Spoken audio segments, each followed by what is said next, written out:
This R32 Skyline that I bought from Facebook Marketplace was stolen. The thieves thrashed the car, and after they were done with it, they smashed up every single panel on the car. One of the previous owners sent me these photos, and we're actually going to call him later in this episode. The one day he ends up taking it to work, it gets stolen. In the last video, we tried to start the stolen R32 for the very first time. Unfortunately, it didn't go to plan, and we discovered that the fuel pump was not working, even after applying direct power to it. I think this engine's done. Unfortunately, even after all the work involved to weld up the fuel tank and figure out the electrical gremlins, we still don't know if the engine in the Skyline is good. We will find out later in the video. So guys, it's time to install the new fuel pump and rule that out as a potential reason for the car not starting. But first, check this out. I got all these packages from a company called Temu. Temu has sent me all of this stuff. This portable air compressor was just $38. And for just $2.71, we have 200 spare clips for the cars. And usually dash cams are pretty expensive, upwards of like 150 bucks. Try $27. Temu offers insanely affordable products without the sacrifice of quality. And guys, check this out, $6.85 for these back storage pockets. These back seat pockets are very convenient. They're also super cheap, and you can store all your items in there like the ones that I have right now. You can also clean up your car to make sure nothing's floating around, and it takes like 2 minutes to set them up. They also come in a range of colors. I've got these pink ones, which I'm gonna give to my girlfriend, and they look super nice. Temu is currently rated #1 on the App Store under shopping, and new users can expect even further discounts on the items they buy. In the description, guys, is every single product that I've bought, and you can also get a further discount on products that you buy if you use my code. And they also offer free shipping and free returns up to 90 days, so you literally can't go wrong. $30 vacuum, let's put this to the test. I've got some dirt on my Skyline seat right here. Much dirt. How is something like this 30 bucks? Crazy. This little set was like $20, and it comes with a little ratchet, sockets, and you can chuck this at the back of like your seat or something, so you can use it like when you go to the wreckers and stuff. Get, you know, back down in the seat pocket right there. The Temu application is super easy to use, and if you want to claim your bundle, make sure you use my code in the description down below. Anyway, thank you Temu, and let's get to installing the fuel pump on the R32 Skyline. Unfortunately, the risk didn't pay off with the fuel pump that I used that was sitting in the boot. Luckily, the guys over at Premier Auto Trade hooked me up with a TI 255 fuel pump, which is basically a stock upgrade. And I've done my fair share of fuel pumps in the past, so this was a breeze. And just look at the difference between the standard pump and the new one. So this is a 255 TI automotive fuel pump, and this is the standard pump. Look at the difference in size. This flows way more petrol, it's just because of newer technology, but it's insane to see. Oh my god, it's leaking fuel everywhere. But it's crazy to see the size difference between the two. After installing the new pump in the cradle and wiring everything up, I installed the new fuel pump. I was very nervous. Okay, so we're gonna plug in the fuel pump, and we're gonna turn the key, and we're gonna try to see if the fuel pump runs. If it runs, I think we're sweet, and we just need to do the rest of the work up the front of the car, and it should technically start. Here we go. We are live, man. I'm nervous. You nervous, Peter? No. Yeah, here we go. Alright, let's hear. Oh, we're on. We're all good to go. Oh, still priming. Yep, I definitely heard that prime. Alright, so we are now going to replace the spark plugs because you know, the car's been sitting for a while. Something could be wrong with these plugs, and I've got a bunch of NGK plugs anyway that I'm going to throw in. The plugs that came out of the motor looked pretty good. It looked like the engine was running a touch too lean though, but other than that, everything seemed okay. I installed some NGK spark plugs, massive shout out to NGK, and after installing the spark plugs, putting everything back together, we were ready to find out whether or not this engine is going in the bin, because we still don't know if this thing is going to run. Alright, we're starting it. Oh my god. Alright guys, we've installed a new fuel pump, new spark plugs. There is no reason why this thing shouldn't start now, unless the motor's bad. Please start, please start, please! Sorry. Oh my god, It's gonna run. It'll run. It'll run. Give it a bit of throttle. It's making a weird sound though. It is though. It sounds like...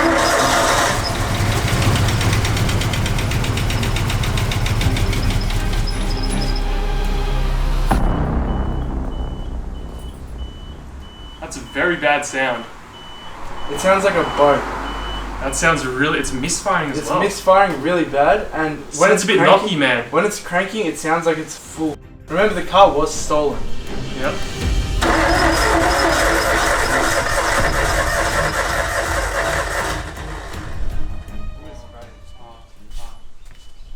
This was really bad. The engine was making some very concerning sounds even before we could get it to idle, and we did keep trying.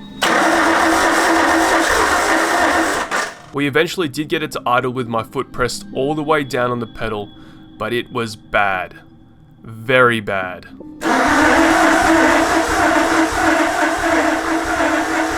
We connected up a bottle to the return line to make sure the engine was getting fuel, but unfortunately in this case it was, which is not a good sign. Yep, we're good. It's coming out at a good rate. No, we're good.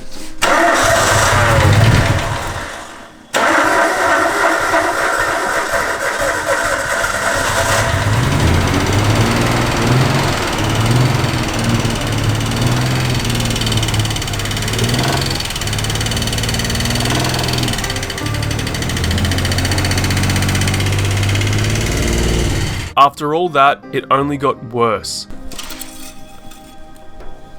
Oh, it's milky. Uh-oh. Can't see it in the camera. I think the motor had been abused by the thieves and created only the worst possible outcome for us. Well, started. About to grab an extension. Woo! Started. Does not sound good at all. Unfortunately, at this point, we were out of options. So what does this mean now? Well, I think I've got to pull the motor out of this thing. It's the only way that I'm going to be able to properly diagnose it. And just the other day, I actually moved this car out to take a photo of it, and there was a massive pile of like milky oil, which means that the oil and the coolant have mixed. Unfortunately, it's one of those situations where you can only really say it is what it is. We're going to just start removing this thing, and I'm going to take you along for the journey. Let's go. I'm not going to lie to you guys. This absolutely sucks, but it's the reality of purchasing cars from Facebook Marketplace, especially when they've got history like this one. So anyway, we started to remove the RB20 from the stolen Skyline. I began by removing the strut bar, then removed the coolant hoses to the radiator, which allowed me to pull the radiator fan shroud off, and then the radiator.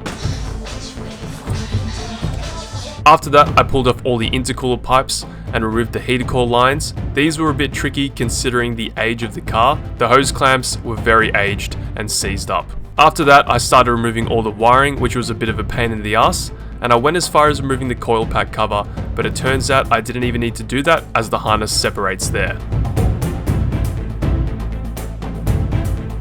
Alright guys, we have basically removed most of the stuff that we can remove on the top of the motor. Everything else has to be done underneath the car because we're going to be pulling the motor with the transmission. The hardest part though was the wiring for sure, because you have to literally unplug every single freaking wire from like all the way to the coolant sensors right here to the injectors, and then you got to move it all out the way, whereas like most other cars it's literally just a plug. I think you should have probably unplugged the ECU wiring harness that way and fed it through instead of breaking your hand in 3 positions, unplugging each single injector and coolant temp sensor and everything.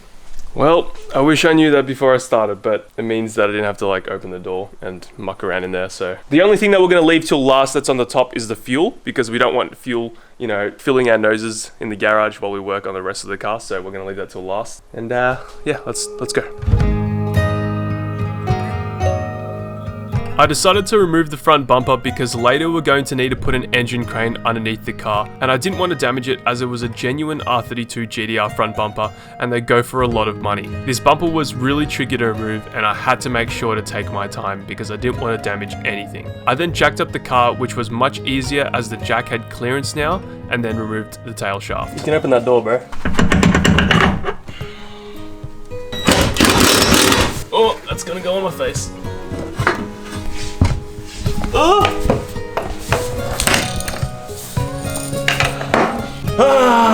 While I was there, I also disconnected the speed sensor wire going to the gearbox and the slave cylinder which pushes on the clutch, and I also drained the gearbox as well.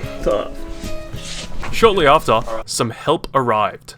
Alright guys, we have finally taken off most of the stuff on the top that we need to get rid of. We've taken out the tail shaft, and now I've imported a Tasmanian to do the rest of the work. Hello. Because, yeah, he's better than me, so. I don't know what to do when it comes to RVs. We'll figure it out though. Yeah, can you just pull it out for me, bro? Yeah. Yeah, do it, please. Right Thank now. you. Yep, right now. Take it out. Tassie strength. I have some great friends, and I'm sure you see that from the videos. Huge thank you to Luca, Ollie, Lachlan, and Mike. It was a team effort, and this made the process so much easier. Luca tackled the AC compressor while Ollie jumped straight onto removing the alternator wiring. I was working underneath the car to remove the exhaust, and Lachlan tackled the shifter from inside the car. This is junker, man. Man, the cost to buy one of these is like astronomical. Just that center console part. Yeah, like every single one of them is just With a cracked. clip of throwing in the bin. Like mine is cracked, the one in that one's cracked. Is that one intact? Yeah, like this whole like trim piece here. Be careful. Where am I gonna put this, man? Front yard. Yep, just chuck on the grass now. Did you just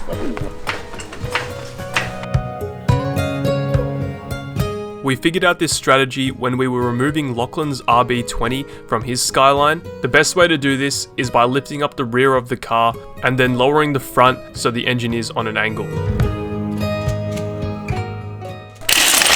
Oh my. Dude, that's so scary, man. And look at this. Bruh. Just become extra sketch now. Let's go. These engines don't come with hooks, so we had to get creative and use some bolts on the engine, and I'm not gonna lie, it was pretty damn sketchy. This is why you import Tasmanians to help you, because they'll do stuff like this. Yeah, cheaper insurance. Insurance? We have that? No insurance here, man. Is that good? No.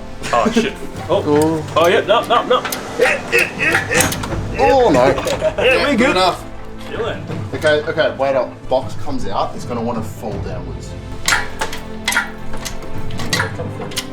Oh. Alright, ready? Boy. Yep, back. Back. Yep, come forward. Oh, There you go. yep, up more.